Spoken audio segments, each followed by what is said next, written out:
Hi കൂട്ടുകാരെ, ഇന്ന് ആദുവിൻ്റെ birthday ആണ് കേട്ടോ, December 28. അപ്പോൾ സ്കൂളിൽ പോകുന്നതിന് മുമ്പ് പുതിയ ഷർട്ടും ഷൂവും ഒക്കെ ഇട്ടിട്ടുള്ള ഒരു ഫോട്ടോഷൂട്ട് പ്രഹസനമാണ് ഈ കാണുന്നത് കേട്ടോ. അവനങ്ങനെ ഫോട്ടോ എടുക്കാനൊന്നും വരില്ല. ഞാൻ നിർബന്ധിച്ച് 1-2 ഫോട്ടോ എടുക്കട്ടെ എന്നൊക്കെ പറഞ്ഞ് നിർബന്ധിച്ച് ഓരോ ഫോട്ടോ ഒക്കെ എടുക്കുമായിരുന്നു കേട്ടോ. അപ്പോൾ അത് കഴിഞ്ഞ് അവൻ വേഗം സ്കൂളിൽ പോവാണ്. ഇവിടെ സ്കൂൾ മുടക്കില്ല കേട്ടോ. ആദുവിനെയും പൊന്നൂനും അപ്പൂനും അജുവിനൊക്കെ 10 ദിവസം ക്രിസ്മസിന് മുടക്കുന്നുണ്ട്. ആദുവിൻ്റെ സ്കൂളിൽ മുടക്കില്ല കേട്ടോ. ക്രിസ്മസിൻ്റെ അന്ന് ആ ഒരു ദിവസം മാത്രം മുടക്കുള്ളൂ. അപ്പോൾ കളർ ഡ്രസ്സൊക്കെ ഇട്ടിട്ട് ഇന്ന് അവൻ അങ്ങനെ സ്കൂളിലേക്ക് പോയി. അപ്പോൾ അത് കഴിഞ്ഞിട്ടാണ് പിന്നെ നമ്മൾ നമ്മുടെ പരിപാടികൾ ഇന്ന് തുടങ്ങുന്നത്. അപ്പോൾ എൻ്റെ എല്ലാ പ്രിയപ്പെട്ട കൂട്ടുകാർക്കും ആദുവിൻ്റെ ബർത്ത്ഡേ സ്പെഷ്യൽ വ്ളോഗിലേക്ക് സ്വാഗതം. അങ്ങനെ വലിയ ആഘോഷങ്ങളൊന്നുമില്ല കേട്ടോ. ഒരു എന്താ പറയുക, ഒരു കൊച്ചു സന്തോഷം എന്ന് വേണമെങ്കിൽ പറയാം. അവർക്കതൊരു മെമ്മറി ആയിട്ട് നമ്മൾ കൊടുക്കുന്നതല്ല. അവരുടെ ചെറുപ്പത്തിൽ നമ്മളെങ്ങനെയാണ് അവരുടെ ബർത്ത്ഡേ എങ്ങനെ ആഘോഷിച്ചു എന്നുള്ളത് അവർക്കൊരു ഓർമ്മയായിട്ട് നിൽക്കട്ടെ എന്ന് വിചാരിച്ചിട്ടാണ് കേട്ടോ. അപ്പോൾ പൊതുവേ ഇവിടെ എല്ലാവരുടെ ബർത്ത്ഡേ അങ്ങനെയാണ്. അവർക്ക് ഇഷ്ടപ്പെട്ട ഭക്ഷണം ഉണ്ടാക്കുക, അവർ കേക്ക് കട്ട് ചെയ്യുക, അത്രയൊക്കെ ഉള്ളൂ കേട്ടോ. അപ്പം ഇന്ന് കേക്ക് കട്ട് ചെയ്യുന്നത് രാത്രിയാണ് പ്ലാൻ ചെയ്തേക്കുന്നത്. കാരണം രാവിലെ അപ്പച്ചനും അനിയനും അനിയത്തിയും പൊന്നൊപ്പും ഒക്കെ അവർ നാട്ടിൽ പോയേക്കല്ലേ, ക്രിസ്മസിന് നാട്ടിൽ പോയിട്ട് അവർ ഇന്ന് രാവിലെയാണ് വന്നത് കേട്ടോ. അപ്പോൾ അവർ വരുന്നതിൻ്റെ ഇടയിൽ പിന്നെ കേക്ക് കട്ട് ചെയ്യാനൊക്കെ നിന്ന് കഴിഞ്ഞാൽ ലേറ്റ് ആവുമല്ലോ എന്ന് വിചാരിച്ചിട്ട് ഞാൻ പറഞ്ഞു നമുക്ക് വൈകിട്ട് കട്ട് ചെയ്യാമെന്ന്. കാരണം കുട്ടികൾക്കൊന്നും അവർക്കൊന്നും സ്കൂളില്ലല്ലോ. അതും ട്യൂഷനൊക്കെ കഴിഞ്ഞ് വന്നിട്ട് നമുക്ക് കേക്ക് കട്ട് ചെയ്യാമെന്ന് പറഞ്ഞു കേട്ടോ. അപ്പോൾ അപ്പോഴത്തേക്ക് ഫുഡും കൂടി റെഡിയാക്കാമെന്ന് വിചാരിച്ചു. അപ്പോൾ അവൻ പറഞ്ഞു ഫ്രൈഡ് റൈസ് വെക്കുമോ അമ്മ എന്ന് ചോദിച്ചിട്ടുണ്ടായിരുന്നു. അപ്പോൾ ഞാൻ വിചാരിച്ചു രാത്രിയിലേക്ക് കുറച്ച് ഫ്രൈഡ് റൈസൊക്കെ വെക്കാമെന്ന് കേട്ടോ. അപ്പോൾ നമ്മൾ രാവിലെ വന്ന് അവൻ പോയി കഴിഞ്ഞിട്ടാണ് പിന്നെ നമ്മൾ ചെടികളൊക്കെ നോക്കുമായിരുന്നു. നമ്മുടെ ബൊഗൈൻവില്ലൊക്കെ നല്ല അടിപൊളിയായിട്ട് നിൽക്കുന്നുണ്ട് കേട്ടോ. അങ്ങനെ തുണികളായാലും വിരിക്കലും നമ്മൾ ചെടികളൊക്കെ ഒന്ന് പോയി നോക്കലൊക്കെ കഴിഞ്ഞ് അങ്ങനെ കിച്ചണിലേക്ക് വന്നു. അപ്പോൾ രാവിലെ അത് ചോറും പരിപ്പ് കറി, അവൻ്റെ ഫേവറേറ്റ് ആണല്ലോ പരിപ്പ് കൂട്ട, പരിപ്പും തക്കാളി സബോളയും കൂടി തേങ്ങ പച്ചരച്ച് കടുക് കാച്ചുന്ന ആ ഒരു കറി. അപ്പോൾ അവന് അത് കൊടുത്തയച്ചു, ചോറും വെച്ചു. അപ്പോൾ രാവിലെ അവന് പോകുന്ന സമയത്ത് ചോറ് വെക്കുന്ന സമയങ്ങളിൽ ഞാൻ കഴിഞ്ഞൊരു വീഡിയോയിൽ പറഞ്ഞിട്ടുണ്ടായിരുന്നല്ലോ, നമുക്ക് ഉച്ചയ്ക്കിലേക്കും വൈകുന്നേരത്തേക്കും ഒക്കെയുള്ള ഫുഡ് വെക്കാറുണ്ട്. ഇപ്രാവശ്യം ഞാൻ ഉച്ചയ്ക്കിലേക്കുള്ള ചോറും കൂടി വെച്ചു കേട്ടോ. അപ്പോൾ ചോറും പരിപ്പ് കറിയൊക്കെ ഉച്ചയ്ക്കിലേക്കുള്ളത് ഇരിക്കുന്നുണ്ട്.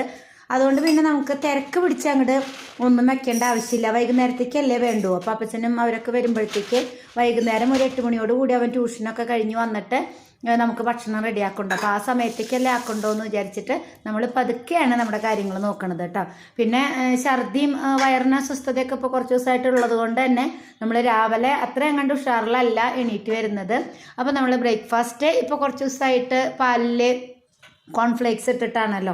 അപ്പോൾ കുറച്ച് കോൺഫ്ലേക്സും ഒരു 1/4 ഗ്ലാസ് പാലും ഒരു 1/2 ഗ്ലാസ് പാലും 1/2 ഗ്ലാസ് വെള്ളവും കൂടി എടുത്ത് അതിലേക്ക് കോൺഫ്ലേക്സ് ഇട്ടിട്ട് അതാണ് കഴിക്കണത് കേട്ടോ. അപ്പോൾ നമ്മൾ ഇതൊക്കെ കഴിച്ച് കഴിഞ്ഞിട്ടാണ് നമ്മൾ ഇന്നത്തെ പരിപാടികൾ തുടങ്ങണത്. തിരക്കില്ലാത്തതുകൊണ്ട് തന്നെ ആയം പോലെയാണ് ചെയ്യണത്. പിന്നെ വീഡിയോ ഒന്നും ഫുള്ളായിട്ട് എടുക്കണില്ല കേട്ടോ. കാരണം എനിക്ക് അത്രയും ഉഷാറില്ല. രാവിലെ തന്നെ കുറച്ച് ദിവസമായിട്ട് വയറുവേദനയും അസ്വസ്ഥതയും ഛർദിയൊക്കെ ഉള്ളത് കൊണ്ട് തന്നെ നമ്മൾ ഫുള്ളായിട്ടുള്ള വീഡിയോ ഒന്നും എടുത്തിട്ടില്ല കേട്ടോ. അപ്പോൾ ഒരു 3 മണിയൊക്കെ ആയപ്പോഴത്തേക്കും എൻ്റെ ഒട്ടുമിക്ക കാര്യങ്ങളും കഴിഞ്ഞു. ഇതാ നമ്മുടെ പായസം ഇവിടെ റെഡി ആയിട്ടുണ്ട്. നമ്മൾ ചോറ് വെച്ചിട്ടാണ് പായസം വെച്ചത് കേട്ടോ. അപ്പോൾ ഒരു 2-3 കൊല്ലം മുമ്പ് വെച്ചതാണ് ചോറ് വെച്ചിട്ട് പായസം, പിന്നെ വെച്ചിട്ടുണ്ടായിരുന്നില്ല. അപ്പോൾ നമ്മൾ ചോറ് വെച്ചിട്ട് പായസം വെച്ചു. നല്ല അടിപൊളി പായസമാണ് കേട്ടോ.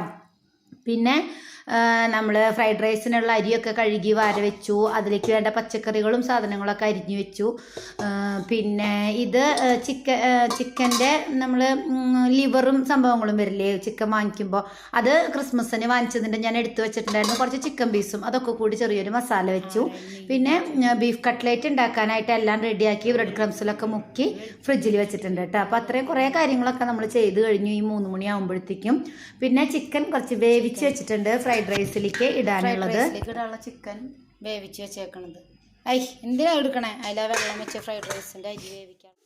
പിന്നെ ഒരു 5 മണി ഒക്കെ ആയപ്പോഴത്തേക്കും പിള്ളേരൊക്കെ കയറി വന്നു കേട്ടോ. അവിടെ പ്ലാനിങ്ങിലാണ്. അവൻ്റെ മുഖത്ത് കേക്ക് തേക്കണം, അതിൻ്റെ കേക്കിൻ്റെ ക്രീം എടുത്ത് മുഖത്ത് തേക്കണം, ചേട്ടൻ അങ്ങനെ ചെയ്യണം എന്നൊക്കെ പറഞ്ഞിട്ടുള്ള പ്ലാനിങ്ങിലാണ് പിള്ളേർ. ഞാനിപ്പോൾ ഫ്രൈഡ് റൈസ് റെഡിയാക്കാനായിട്ടുള്ള കാര്യങ്ങൾ നോക്കാം കേട്ടോ. അതിൻ്റെ ചോറൊക്കെ വേവിച്ച് വെച്ചു. അതും അപ്പോഴേക്കും ട്യൂഷനൊക്കെ കഴിഞ്ഞ് വന്നിട്ടുണ്ട് കേട്ടോ. അവൻ നേരത്തെ വന്നു. അവൻ 7 മണിക്ക് കേക്ക് കട്ട് ചെയ്യണമെന്ന് പറഞ്ഞപ്പോൾ മിസ്സ് നേരത്തെ വിട്ടു എന്ന് പറഞ്ഞു കേട്ടോ. അപ്പോൾ ഇവരെല്ലാവരും കൂടി ഇവിടെ ചെറിയൊരു എന്താ പറയുക ഡെക്കറേഷനൊക്കെ ചെയ്തിട്ടുണ്ട്. ഈ ഹാപ്പി ബർത്ത്ഡേയുടെ ഈ ഒരു സംഭവം അന്ന് മേമയുടെ മോള് അജുവിൻ്റെ ബർത്ത്ഡേക്ക് കൊണ്ടുവന്നിട്ടുണ്ടായിരുന്നു. ഞങ്ങൾ എടുത്തു വെച്ച് എല്ലാവരുടെ ബർത്ത്ഡേക്ക് അത് തന്നെ പിന്നെ കുറച്ച് ബലൂണൊക്കെ വാങ്ങിച്ച് ഇങ്ങനെ സെറ്റാക്കി ചെറിയൊരു ബർത്ത്ഡേ വൈബൊക്കെ വരുത്തി വെച്ചിട്ടുണ്ട് കേട്ടോ. പിന്നെ പപ്പ ഒരു 7 മണി 7:30 ആയപ്പോഴാണ് പപ്പ കേക്കൊക്കെ കൊണ്ടുവന്നത്. Happy birthday to you.